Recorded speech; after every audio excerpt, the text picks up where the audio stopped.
Of my ashes, thy will was done. Oh, wipe that worry from your face.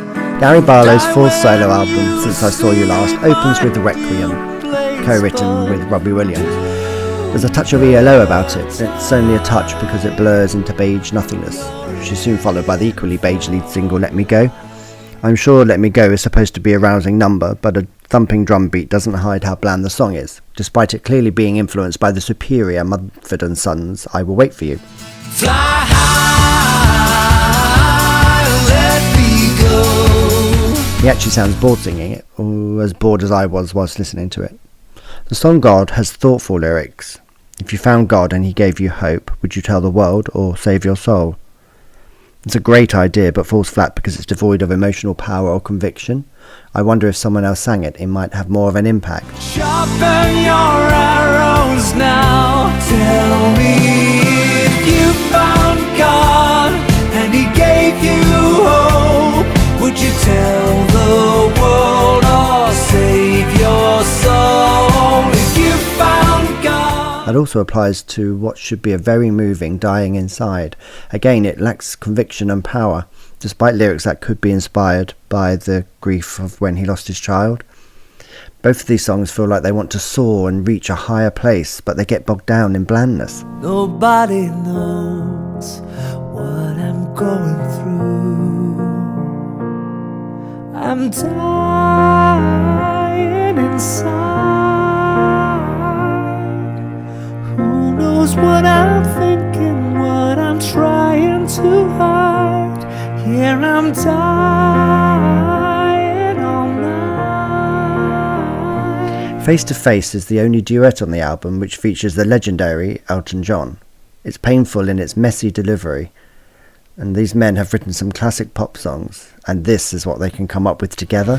Taking nothing for granted. You make me believe if you give love, you will find it. Oh, you are the world to me, yeah. A heart as wide as the ocean. It's as if they turned up, sang, and then just left. Elton John didn't write this. Other writers credited on this album include John Shanks, Tim Rice-Oxley, Steve Kipner, and Steve Power. These are the writers and producers behind such songs as Physical, Olivia Newton-John, The Flood, Take That, Can't Be Tamed, Miley Cyrus, Gravity, Westlife, and Somewhere Only We Know by Keane.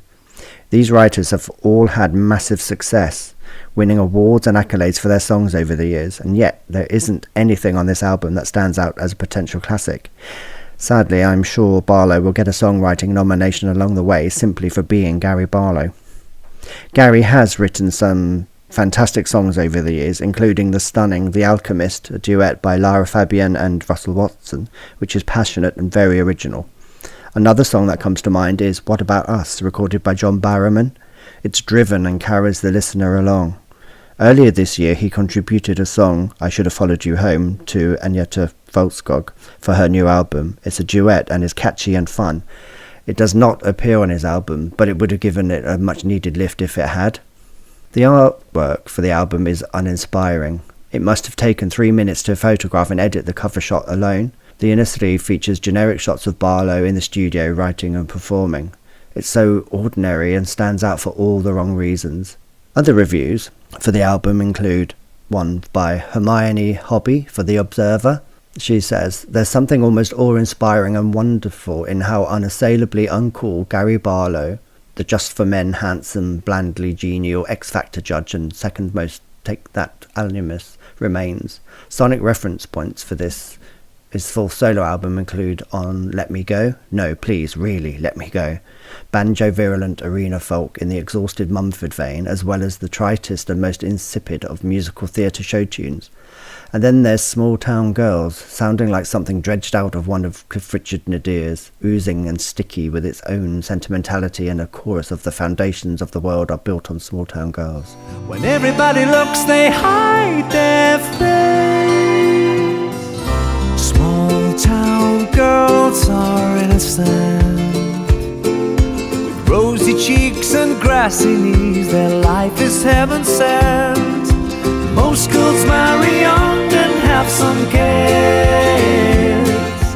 Mark Burrows for Drowned in Sound said, "Since I Saw You Last," his first proper solo record in 14 years, is solidly built, but shamelessly populist. When it engages its emotions properly, it's rather good, but Barlow's instinct to stick to the middle ground is too strong, and unlike Take That's Progress album, which took risks all over the place, that urge it to play safe ultimately scuppers things here.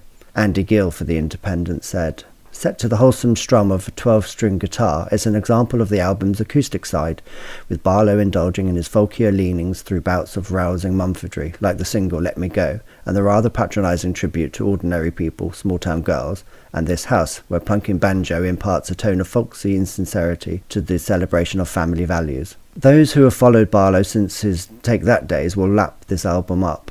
Men will buy it for their wives and girlfriends if they can't think of anything else to buy for a birthday or seasonal gift. Due to the image of Barlow in the media of being safe and no threat, he's a nice guy. But where is his passion and his enthusiasm? He seems to have taken good songs and painted them beige. For me, it comes across as a musical version of the Barlow we see on television, bland and uninspiring." John,